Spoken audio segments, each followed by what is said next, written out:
शुक्लाम्बरधरम् विष्णुम् शशिवर्णम् चतुर्भुजम् प्रसन्नवदनम् ध्यायेत् सर्वविघ्नोपशान्तये व्यासम् वसिष्ठनप्तारम् शक्तेः पौत्रमकल्मषम् पराशरात्मजम् वन्दे शुकतातम् तपोनिधिम् व्यासाय विष्णुरूपाय व्यासरूपाय विष्णवे नमो वै ब्रह्मनिधये वासिष्ठाय नमो नमः अविकाराय शुद्धाय नित्याय परमात्मने सदैकरूपरूपाय विष्णवे सर्वजिष्णवे यस्य स्मरणमात्रेण जन्म संसारबन्धनात् विमुच्यते नमस्तस्मै विष्णवे प्रभविष्णवे ॐ नमो विष्णवे प्रभविष्णवे श्रीवैशम्पायन उवाच श्रुत्वा धर्मानशेषेण पावनानि च सर्वशः युधिष्ठिरः शान्तनवम् पुनरेवाभ्यभाषत युधिष्ठिर उवाच किमेकम् दैवतम् लोके किम् वाप्येकम् परायणम् स्तुवन्तः कङ्कमर्चन्तः प्राप्नुयुर्मानवा शुभम् को धर्मः सर्वधर्माणाम् भवतः परमो मतः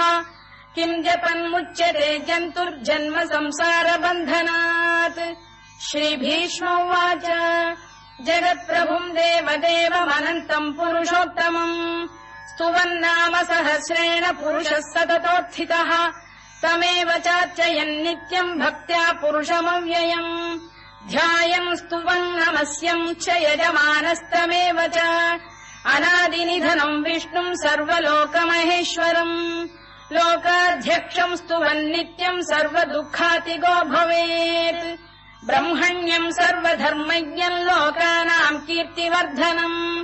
लोकनाथम् महद्भूतम् सर्वभूतभवोद्भवम् एष मे सर्वधर्माणाम् धर्मोऽधिकतमो मतः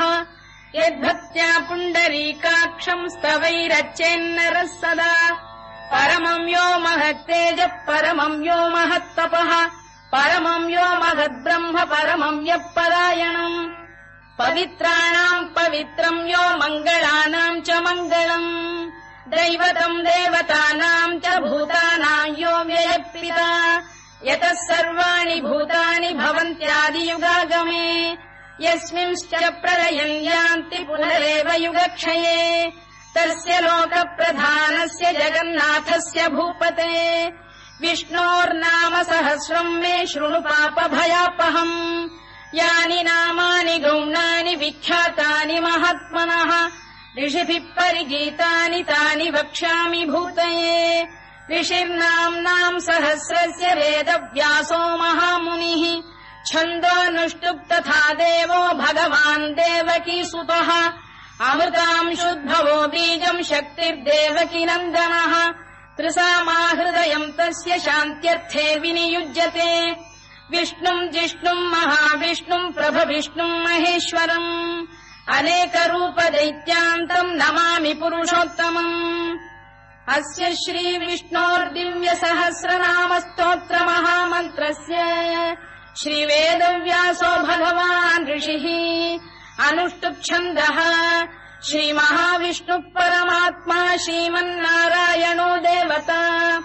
अमृतांशुद्भवो भानुरिति बीजम् देवकी नन्दन श्रेष्ठेति शक्तिः उद्भवः क्षोभणो देव इति परमो मन्त्रः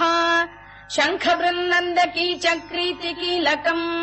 शार्ङ्गधन्वा गदाधर इत्यस्त्रम् रथाङ्गपाणिरक्षोभ्य इति नेत्रम् त्रिसामासामजः सामेति कवचम् आनन्दम् परब्रह्मेति योनिः ऋतुः सुदर्शनकाल इति दिग्बन्धः श्रीविश्वरूप इति ध्यानम् श्रीमहाविष्णुप्रीत्यर्थे सहस्रनाम जपे विनियोगः ध्यानम् क्षीरोदन्वत्प्रदेशे शुचिमणिविलसत्सैकते मौक्तिकानाम् माला क्लुप्तासनस्थस्फटिकमणिनिभैर्मौक्तिकैर्मण्डिताङ्गः शुभ्रैरभ्रैरदभ्रैरुपरि विरचितैर्मुक्तपीयूषवर्षैः आनन्दीन पुनीयादरिनलिन गदा शङ्खपाणिर्मुकुन्दः भूः पादौ यस्य नाभिर्विहदसुरनिलश्चन्द्रसूर्यौ च नेत्रे कर्णावाशा शिरोद्यौर्मुखमपि दहनो यस्य वास्तेयमब्धिः अन्तस्थम् यस्य विश्वम् सुरनरखगो भोगि गन्धर्व दैत्यैः चित्रम् रम्यते तम् त्रिभुवन वपुषम् विष्णुमीशम् नमामि। ॐ नमो भगवते वासुदेवाय।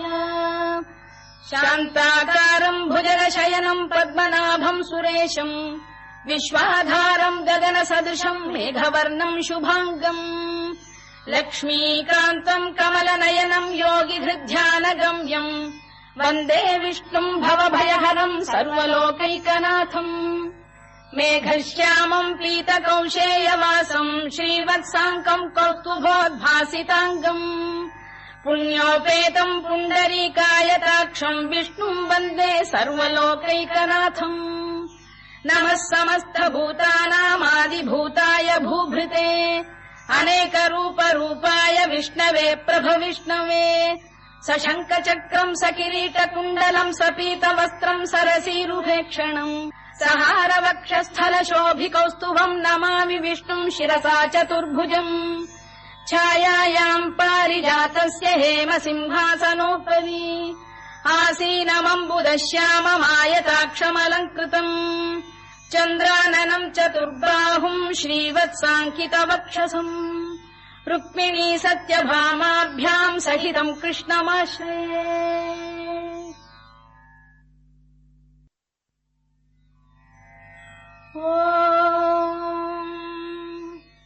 विश्वम् विष्णुर्वषत्कारो भूतभव्य भवत्प्रभुः भूतकृद्भूतवृद्भावो भूतात्मा भूतभावनः भूतात्मा परमात्मा च मुक्तानाम् परमागतिः अव्ययः पुरुषः साक्षी क्षेत्रज्ञोऽक्षर एव च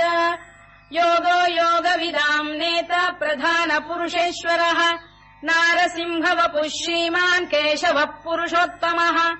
सर्वः शर्वः शिवस्थाणुर्भूतादिर्निधिरव्ययः सम्भवो भावनो भर्ता प्रभवः प्रभुरीश्वरः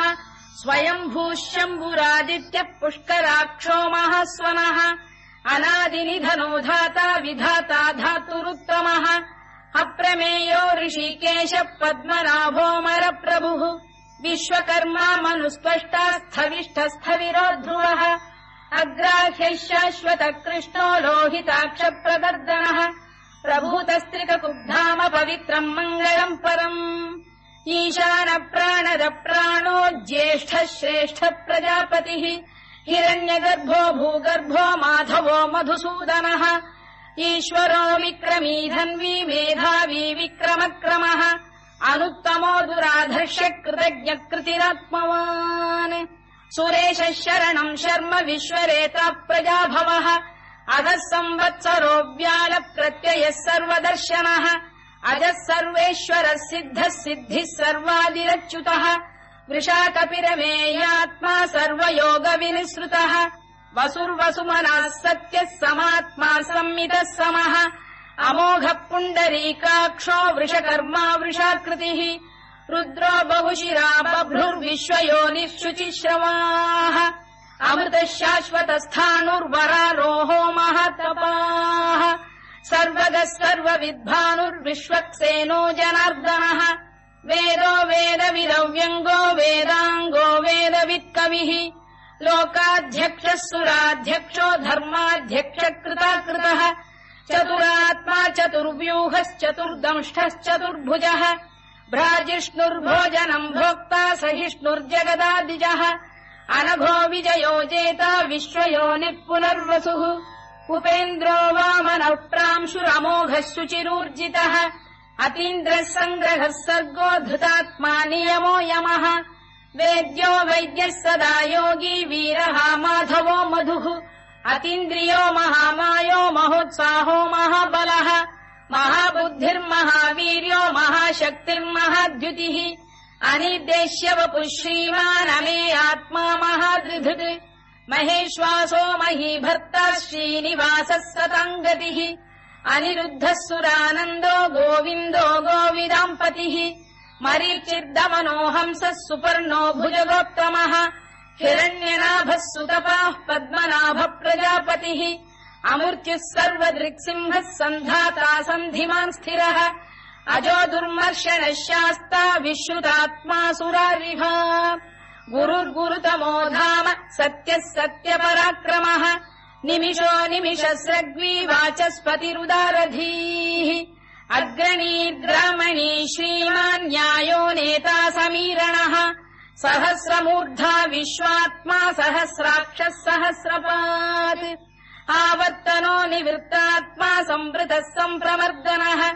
अधः संवर्तको भङ्गिरनिलो धरणीधरः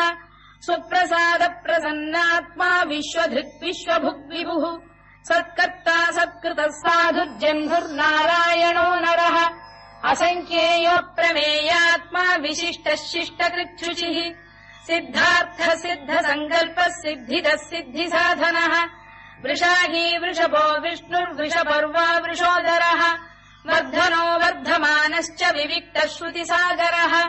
सुभुजो दुर्धरो वाग्मी महेन्द्रो वसुदो वसुः नैकरूपो बृहद्रूपः शिपिविष्टप्रकाशनः ओजस्तेजोऽब्जुदिधरः प्रकाशात्मा प्रतापनः ऋद्धस्पष्टाक्षरो मन्त्रश्चन्द्रांशुर्भास्करद्युतिः अमृतांशुद्भवो भानुः शशबिन्दुः सुरेश्वरः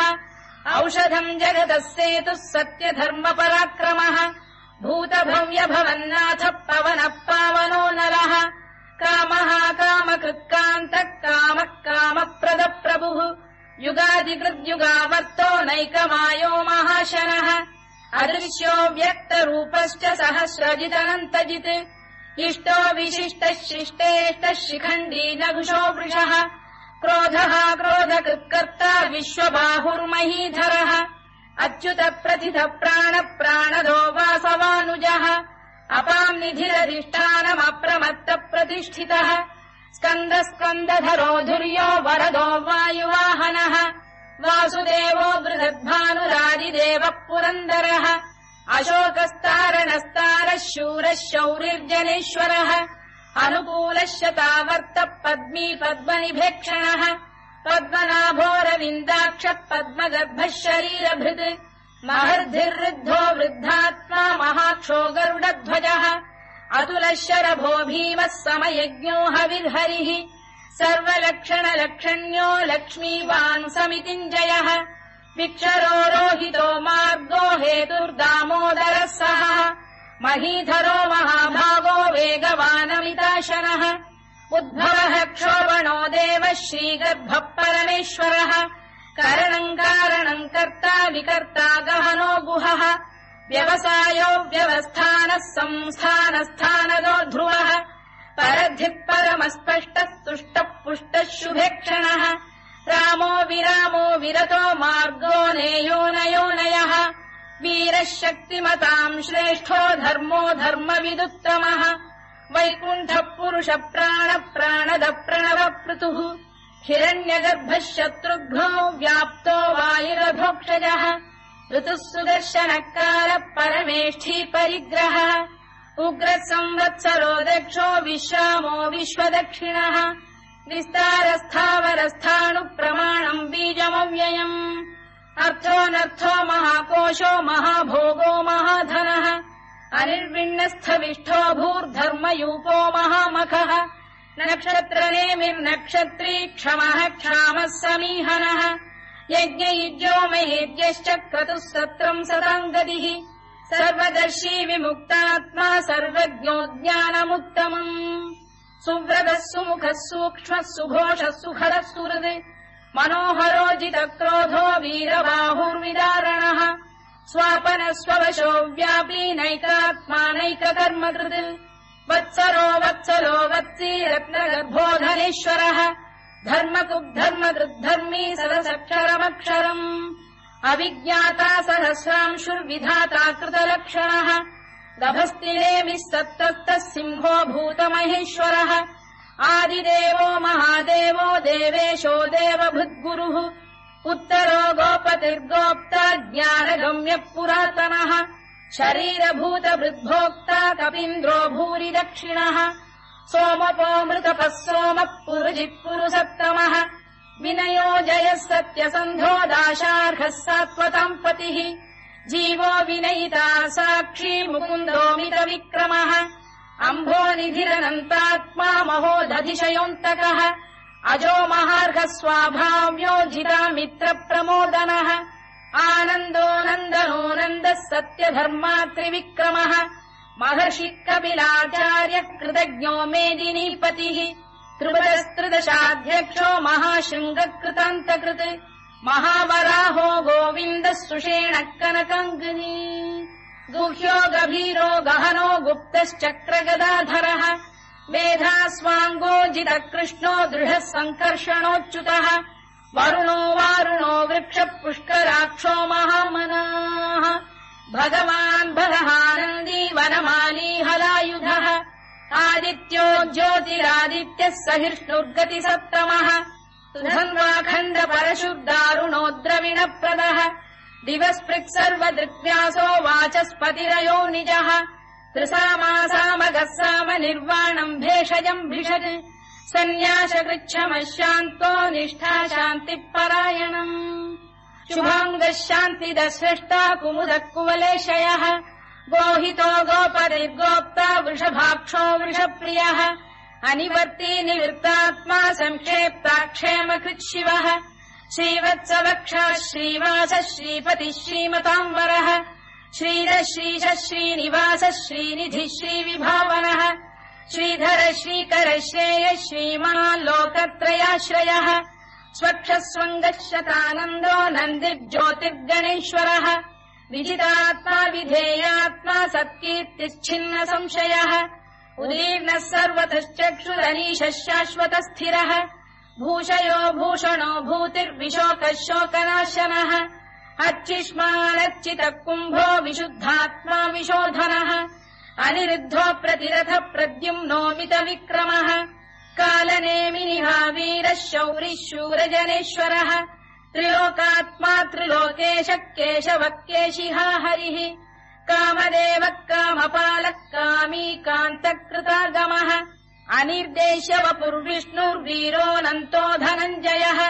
ब्रह्मण्यो ब्रह्मकृद्ब्रह्मा ब्रह्म ब्रह्मविवर्धनः ब्रह्मविब्राह्मणो ब्रह्मी ब्रह्मज्ञो ब्राह्मणप्रियः महाक्रमो महाकर्मा महातेजा महोरगः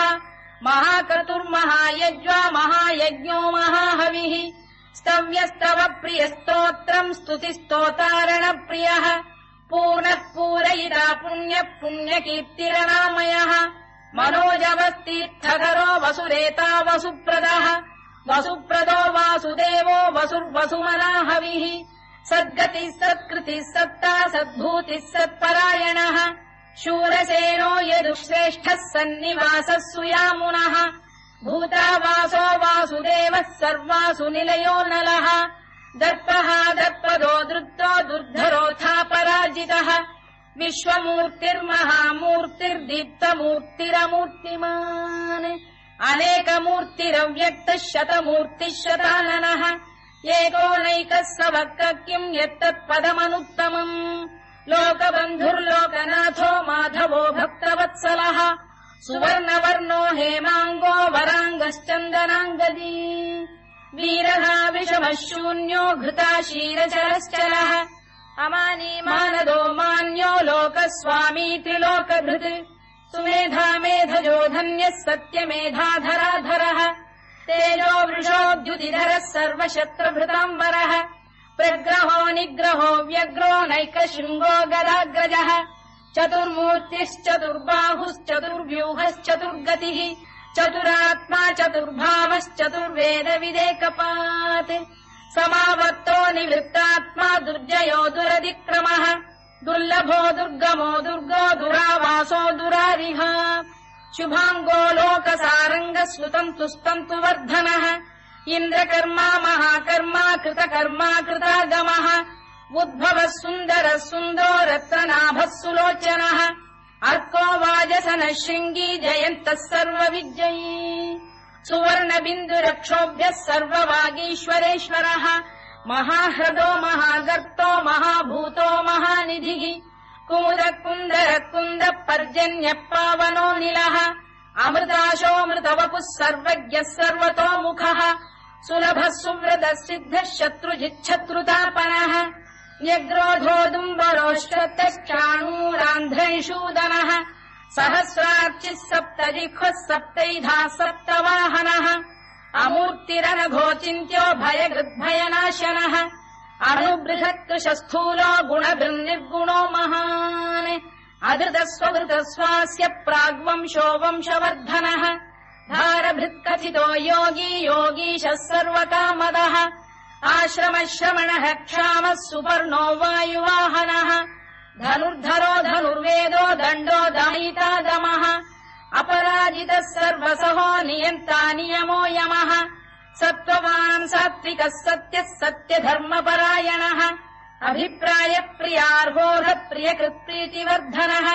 विहाय सगदिर्ज्योतिः सुरुचित्कुतभुग्विभुः रविर्विरोचनः सूर्यः सवितारविलोचनः अनन्तो हुतभुग्भोक्ता सुखदो नैकजोऽग्रजः अनिर्विण्णः सदामर्षी लोकाधिष्ठानमद्भुतः सनात्सनातनतमः कपिलः कपिरव्ययः स्वस्तिदः स्वस्तिकृत् स्वस्ति स्वस्तिभुक् स्वस्ति दक्षिणः अरौद्रः कुण्डली चक्री विक्रम्यूर्जितशासनः शब्दातिकः शब्दसः शिशिरः शर्वरीकरः अक्रूरपेशलो दक्षो दक्षिणः क्षमिणाम्बरः विद्वत्तमो वीतभयः पुण्यः श्रवणकीर्तनः उत्तारणो दुष्कृतिः पुण्यो दुःस्वप्ननाशनः वीरः रक्षणः सन्तो जीवनः पर्यवस्थितः अनन्तरूपोऽनन्तः श्रीर्जितमन्युर्भयापहः चतुरश्रो गभीरात्मा विदिशो व्यादिशो दिशः अनाधिर्भूर्भुवो लक्ष्मीः सुवीरो रुचिराङ्गदः जननो जनजन्मादिर्भीमो भीमपराक्रमः आधारनिलयो धाता पुष्पहासप्रजागरः ऊर्ध्वरः सत्पथाचार प्राणरः प्रणवप्रणः प्रमाणम् प्राणनिलय प्राणभृत्प्राणजीवनः तत्त्वम् तत्त्वविदेकात्मा जन्ममृत्युजरातिगः भूर्भुवः स्वस्तरुस्तारः सविता प्रपितामहः यज्ञो यज्ञपतिर्यज्वा यज्ञाङ्गो यज्ञवाहनः यज्ञभृद्यज्ञकृद्यज्ञी यज्ञभुग्यज्ञसाधनः यज्ञान्तकृद्यज्ञगुह्यमन्नमन्नाद एव च आत्मयोनिः स्वयम् जातो वैखानः सामगायनः देवकीनन्दनः स्रष्टा क्षितीशः पापनाशनः शङ्खबृन्नन्दकी चक्री शार्ङ्गधन्वा गदाधरः तथाङ्गपाणिरक्षोभ्यः सर्वप्रहरणायुधः सर्वप्रहरणायुधवोन्नम इति वनमाली गरीशाङ्गी शङ्खी चक्री च नन्दकी श्रीमान्नारायणो विष्णुर्वासुदेवोऽभिरक्षतु वनमाली गरीशाङ्गी शङ्खी चक्री च नन्दकी श्रीमान्नारायणो विष्णुर्वासुदेवोऽभिरक्षतु वनमाली गरीशाङ्गी शङ्खी चक्री च नन्दकी श्रीमान्नारायणो विष्णुर्वासुदेवोऽभिरक्षतु इतीदम् कीर्तनीयस्य केशवस्य महात्मनः नाम्नाम् सहस्रम् दिव्यानामशेषेण प्रकीर्तितम् य इदम् शृणुयान् नित्यम् यश्चापि परिकीर्तयेत् नाशुभम् प्राप्नुयात् किञ्चित् सोमुत्रेह च मानवः वेदान्तको ब्राह्मणस्य क्षत्रियो विजयी भवेत् वैश्यो धनसमृद्धः स्यात् क्षुद्रः सुखमवाप्नुयात् धर्मार्थी प्राप्नुयात् धर्ममर्थार्थी चार्थमाप्नुयात् कामानवाप्नुयात् कामी प्रजार्थी चाप्नुयात् प्रजाम् भक्तिमान् यः सदोत्थाय शुचिस्तद्गतमानसः सहस्रम् वासुदेवस्य नाम्नामेतत्र कीर्तयेत् यशः प्राप्नोति विपुलम् याति प्राधान्यमेव च अचलाम् श्रियमाप्नोति श्रेयः प्राप्नोत्यनुत्तमम् न भयम् क्वचिदाप्नोति वीर्यम् तेजश्च विन्दति भवत्यरोगोद्युतिमान् बलरूपगुणान्वितः रोगार्तो मुच्यते रोगात् बद्धो मुच्येत बन्धनात् भयान्मुच्येत भीतस्तु मुच्येतापन्न आपदः दुर्गाण्यतितरत्याशु पुरुषः पुरुषोत्तमम् सुवन्नाम सहस्रेण नित्यम् भक्तिसमन्वितः वासुदेवाश्रयो मर्त्यो वासुदेवपरायणः सर्वपापविशुद्धात्मा याति ब्रह्म सनातनम् न वासुदेव भक्तानामशुभम् विद्यते क्वचित् जन्म मृत्युजरा व्याधि भयम् नैवोपजायते इमम् स्तवमधीयानः श्रद्धा भक्ति समन्वितः युज्येतात्मसुखक्षान्ति श्रीधृति स्मृतिकीर्तिभिः न क्रोधो न च मात्सर्यम् न लोभो न शुभामतिः भवन्ति कृतपुण्यानाम् भक्तानाम् पुरुषोत्तमे द्यौः स चन्द्रार्कनक्षत्राखम् दिशो भूर्महो दधिः वासुदेवस्य वीर्येण विधृतानि महात्मनः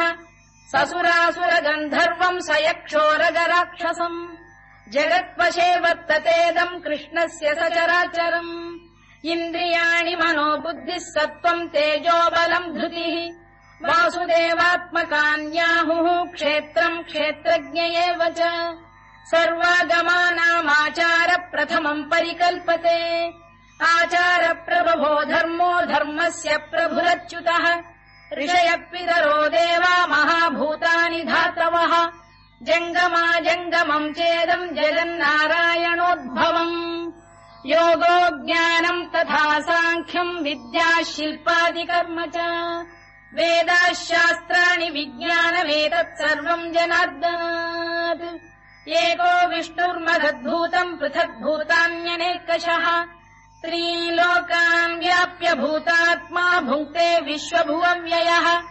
इमम् स्तवम् भगवतो विष्णोर्व्यासेन कीर्तितम् पठेद्य इच्छेत् पुरुषः श्रेयत् प्राप्तुम् सुखानि च विश्वेश्वरमजम् देवम् जगतः प्रभुमव्ययम्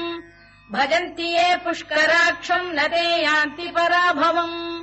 न ते यान्ति पराभवम् वोन्नम इति अर्जुनोवाच पद्मपत्र विशालाक्ष पद्मनाभसुरोत्तम भक्तानामनुरक्तानाम् त्राता भव जनार्दन श्रीभगवानुवाच यो माम् नाम सहस्रेण स्तोतुमिच्छति पाण्डव सोऽहमेकेन श्लोकेन स्तुत एव न संशयः स्तुत एव न संशयोन्नम इति व्यास उवाच वासनाद्वासुदेवस्य वासितम् भुवनत्रयम् सर्वभूतनिवासोऽसि वासुदेव नमोऽस्तु ते वासुदेव नमोऽस्तु ते ओन्नम इति पार्वत्युवाच केनोपायेन लघुना विष्णोर्नाम सहस्रकम् पठ्यते पण्डितैर्नित्यम् श्रोतुमिच्छाम्यहम् प्रभो ईश्वर उवाच श्रीराम राम रामेति रमे रामे मनोरमे सहस्रनाम तत्तुल्यम् राम नाम वरानने श्रीराम राम रामेति रमे रामे मनोरमे सहस्रनाम तत्तुल्यम् राम नाम वरानने श्रीराम राम रामेति रमे रामे मनोरमे सहस्रनाम तत्तुल्यम् राम नाम वरानने राम नाम वराननमोन्नम इति ब्रह्मोवाच नमोऽस्त्वनन्ताय सहस्रमूर्तये सहस्रपादाक्षि शिरोरुबाहवे सहस्रनाम्ने पुरुषाय शाश्वते सहस्रकोटियुगधारिणे नमः सहस्रकोटियुगधारिणे नमोन्नम इति सञ्जय उवाच यत्र योगेश्वर कृष्णो यत्र पार्थो धनुर्धरः तत्र श्रीविजयो भूतिर्ध्रुवानीतिर्मतिर्मम श्रीभगवानुवाच अनन्याश्चिन्तयन्तो मां ये जनाः पर्युपासते तेषाम् नित्याभियुक्तानाम् योगक्षेमम् वहाम्यहम् परित्राणाय साधूनाम् विनाशाय च दुष्कृताम् धर्म संस्थापनार्थाय सम्भवामि युगे युगे आर्ता विषण्णाः शिथिलाश्च भीता घोरेषु च व्याधिषु वर्तमानाः संकीर्त्य नारायण शब्दमात्रम् विमुक्तदुःखाः सुखिनो भवन्तु कायेन वाचा मनसेन्द्रियैर्वा बुद्ध्यात्मना वा प्रकृते स्वभावात् करोमि यद्यत् सकलम् परस्मै नारायणायेति समर्पयामि।